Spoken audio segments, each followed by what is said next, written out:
US President Donald Trump has announced what he's called a historic agreement for Gaza, saying Hamas and other armed groups will lay down their weapons and Israeli forces will withdraw from the Strip. Trump says that will lead to the deployment of an international stabilization force, which will take over Gaza's security with a new Palestinian police force. The measures are part of Trump's peace plan for Gaza and is backed by his so-called Board of Peace. But a member of Hamas's negotiating team has told Al Jazeera the group will only disarm once Israeli forces leave the Strip. Israel currently controls about 2/3 of Gaza. More than 2 years of war have left Gaza in ruins. Nearly all of its 2 million people are displaced. There's barely enough food and medicine being led into the Strip. And Israeli forces attack Gaza nearly every day. Most hospitals and clinics have been destroyed. Nida Ibrahim is standing by in the occupied West Bank. But first, let's go over to Hani Mahmood. He's live for us in Gaza City. So, Hani, first of all, how are people reacting to this news?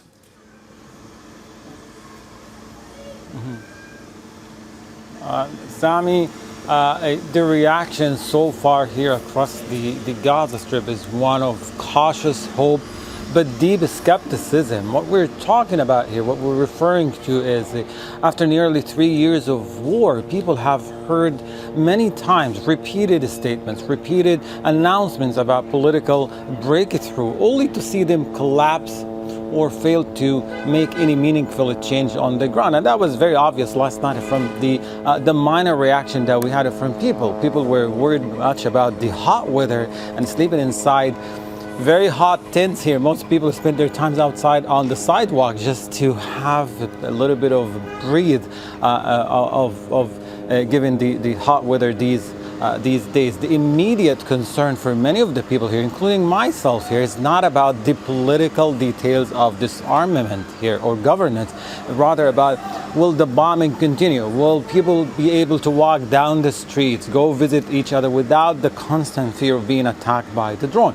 Will the food, the medicine, and other basic necessities flow into the Gaza without restrictions, without being suffocated or blocked at the border? Will the agreement eventually lives up to its promises and cause meaningful change here for people? These are the concerns of ordinary Palestinians here. After nearly 3 years of war and devastation, will they be allowed to go back to their homes in areas that are controlled by the Israeli militaries?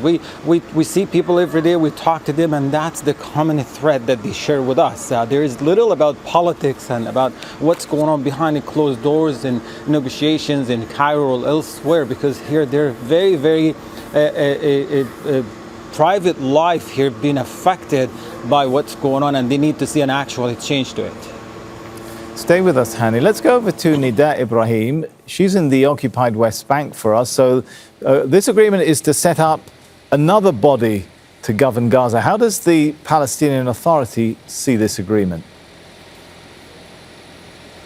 Well, the Palestinian Authority has always said that the Gaza Strip is part and parcel of the Palestinian territory, and it should only be governed by one government under one law using one weapon, which is that of the Palestinian security forces. But that's something that the PA believes that the Israelis have tried so hard to push away, tried to keep the Palestinian Authority at a distance by having this technocratic committee. And for Palestinians, they would tell you that the issue is not technocratic, the issue is not technical, but rather a nation under occupation who is looking to have and to live freely from that occupation. And that's why they want to be involved somehow. But you know that Israel is going to try and put the sticks in front of the wheels, and it has always been attacking the Palestinian Authority. In fact, just an hour ago, I've came across a tweet on X by the Israeli Foreign Ministry attacking the Palestinian Authority, accusing it of terrorism, accusing it of this way that it pays the Palestinian prisoners who are imprisoned by Israel, so the Palestinian Authority pays their families. This is used as a way to villainize and to show that the Palestinian Authority is supporting and condoning attacks against Israelis. Of course, we know that the Palestinian Authority's position has always been negotiations and reaching a deal through negotiations and not using any weapons. Even that was not enough for Israel, and that's why the Palestinian Authority, although it has not speaking publicly, but we know that they would welcome any step that would end the misery of Palestinians in the Gaza Strip, but they also want to link that to a political aspiration, to a kind of permanent status negotiations, permanent status deal that would bring Palestinians not just a better life, but bring them freedom from Israel's occupation. All right, let's go back to Hani in Gaza.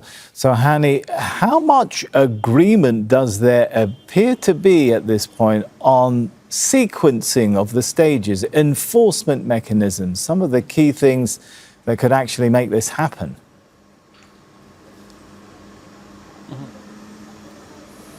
Well, the worry, Sami, and the fear has always been the absence of a clear mechanism for implementation from the very, very beginning, and even before the 20-point peace plan presented by the American President Donald Trump, the past temporary agreement. People here got to the point where they don't want to see just short pauses, rather they want to see a more of a permanent implementation of ceasefire agreement that will eventually lead to an actual change of their lives here. The fact that we're talking about these two sticking points, the disarmament versus the Israeli withdrawal from areas that it occupies so far. 2/3 of the Gaza Strip have been under the Israeli military control for the past months. It's expanding. Nothing seems to stop it from expanding, and soon enough it will be coming to areas where a majority of displaced people have been sheltering so far. But in addition to the ongoing attacks of these areas are forcing people into other areas, clearing much of the eastern part of the Gaza Strip,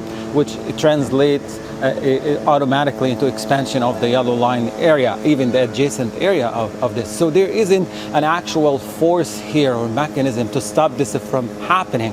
And also when it comes to disarmament, we have a Hamas senior official who said disarmament is directly tied to both the Reconstruction and the Israeli withdrawal from the Gaza Strip. In addition to all of this, we haven't seen many of the points of the 20-point peace plan by Donald Trump fully implemented here. If we think of humanitarian aid, the operations at the crossings, the entry of much needed basic supplies here, the transition from phase 1 to phase 2, all of this has not been fully implemented here. And what we're seeing here, just bits and pieces of the agreement being implemented. And that's what concerns people the most here, just another announcement that will lead into a fragments of agreement without an actual change of their lives here, particularly when we look at all of this happening at the backdrop of ongoing attacks on daily basis. All right, let's go back to Nida Ibrahim. Nida, important question here. Have we heard confirmation from the Israeli side, the Israeli government, which of course has ministers who have vowed to expand, not withdraw from Gaza? Yes, we have not heard any confirmation from the Israeli sources, from the Israeli Prime Minister's office about their position on the deal. But it is expected that the government is going to wait a little bit and see how the mood is in Israel. It is expected that many Israelis would be against any agreement that would not meet the utmost Israeli goals. But also on the diplomatic level, it's difficult for Netanyahu to be defying Trump publicly. So he's going to try and be selling this deal. And one way Netanyahu has been known to sell these deals is tit for tat, something in exchange for another.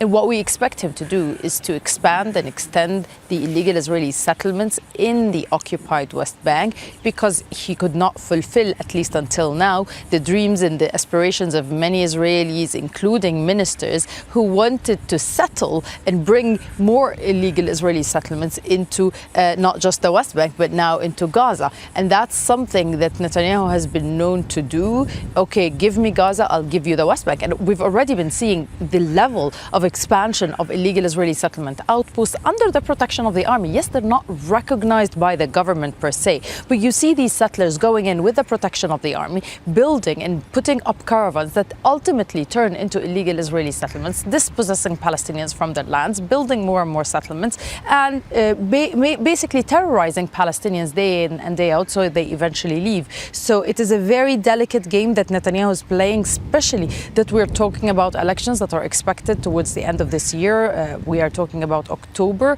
and that's something that Netanyahu needs to do to win public vote, to win more seats in the Knesset that would enable him to establish and form the next government. So that's something definitely is in the back of his mind. Not to defy Trump publicly, but also appease his right-wing base, and we expect that to happen at the expense of Palestinians here in the occupied West Bank.